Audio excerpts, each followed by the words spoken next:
السلام علیکم ورحمۃ اللہ وبرکاتہ۔ وعلیکم السلام۔ بسم اللہ الرحمن الرحیم، نحمده ونصلی علی رسولہ الکریم، اما بعد۔ دعا کی اہمیت۔ دعا کے معنی مانگنے اور پکارنے کے ہیں۔ شریعت میں اللہ تعالیٰ سے مانگنے اور سوال کرنے کو دعا کہتے ہیں۔ اپنی ضرورتوں کو اللہ تعالیٰ سے مانگنا اعلیٰ درجے کی عبادت ہے۔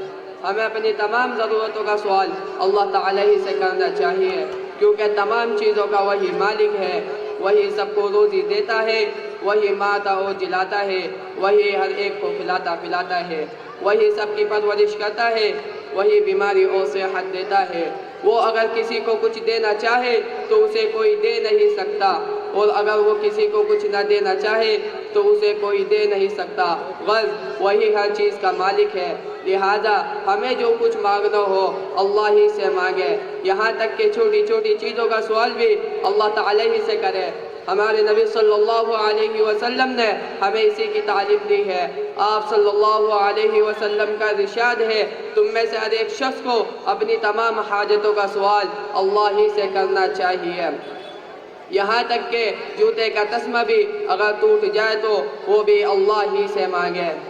جب ہم اللہ تعالیٰ سے سوال کرتے ہیں اور دعا مانگتے ہیں تو اللہ تعالیٰ بہت خوش ہوتے ہیں، اور اگر ہم ان سے سوال نہیں کرتے اور دعائیں نہیں مانگتے تو اللہ تعالیٰ ناراض ہوتے ہیں۔ ہمارے نبی صلی اللہ علیہ وسلم نے فرمایا، من لم يسأل اللہ یغضب علیہ، ترجمہ، جو اللہ سے نہیں مانگتا اللہ تعالیٰ اس سے ناراض ہوتے ہیں۔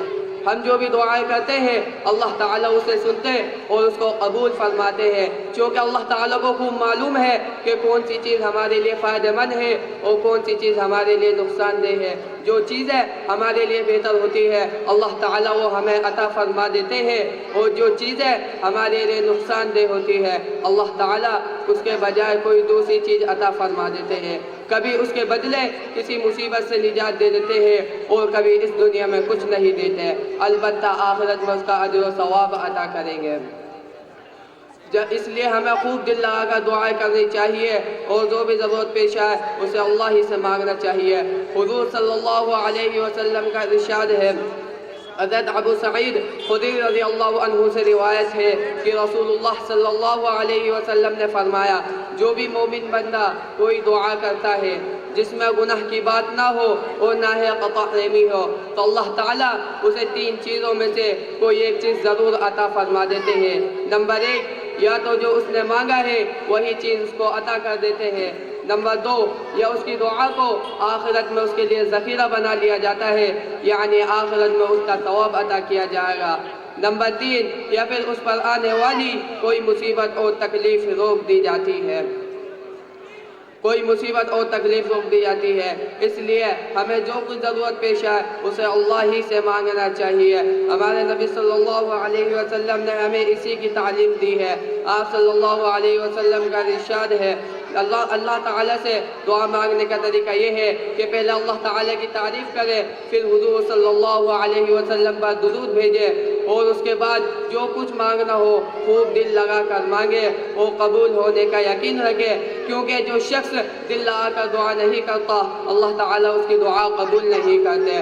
حضور صلی اللہ علیہ وسلم کا ارشاد ہے، ادعوا اللہ وانتم موقنون بالاجابہ واعلموا ان اللہ لا يستجیب دعاء من قلب غافل اللہ۔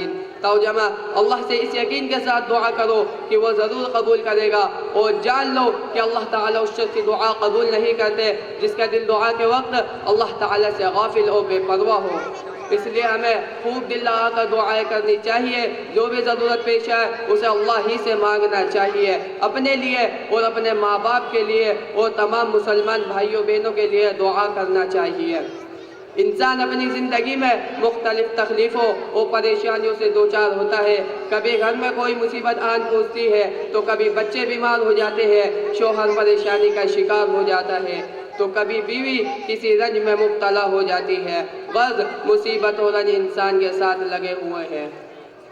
ایسے وقت بہت سے لوگ بہت زیادہ پریشان ہو جاتے ہیں اور ٹینشن کا شکار ہو جاتے ہیں، کھانا پینا چھوڑ دیتے ہیں، چھوٹی چھوٹی بات پر بچوں اور گھر کے دوسرے افراد کو ڈانٹنے اور کوسنے لگتے ہیں۔ یہ سب رنج و تکلیف کو بڑھانے والی باتیں ہیں۔ ایسے حالات میں انسان کو ہمت سے کام لینا چاہیے اور سوچنا چاہیے کہ یہ مصیبتیں اللہ تعالیٰ کی طرف سے ہے۔ وہ کبھی راحت و آرام دے کر آزماتا ہے تو کبھی رنج و تکلیف میں ڈال کر جانچتا ہے۔ ایسے حالات میں انسان کو سوچنا چاہیے یہ اللہ تعالیٰ ہی کی طرف سے ہے۔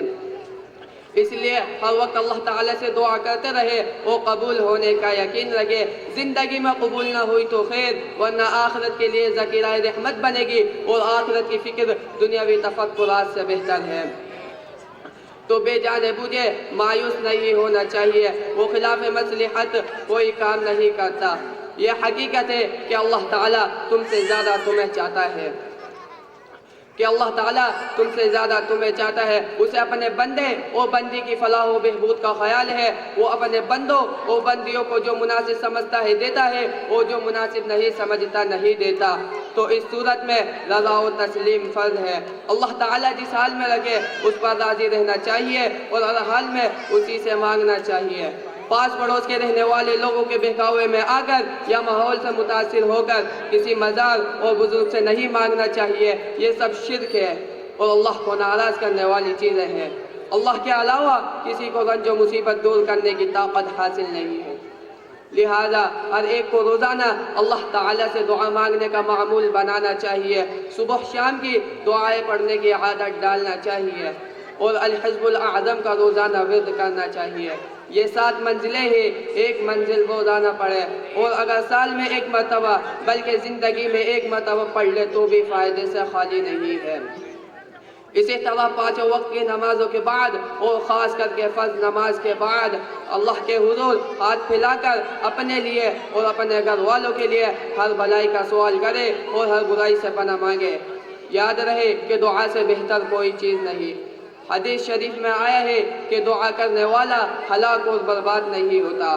ایک اور حدیث میں ہے کہ نہیں ٹالتی قضا کو کوئی چیز مگر دعا، اور نہیں بڑھاتی عمر کو کوئی چیز مگر صلح رحمی۔ اللہ تعالی ہم سب کو دل سے دعا کرنے کی توفیق عطا فرمائے۔ وآخر دعوانا الحمدللہ رب العالمین۔ السلام علیکم ورحمۃ اللہ۔ ماشاءاللہ۔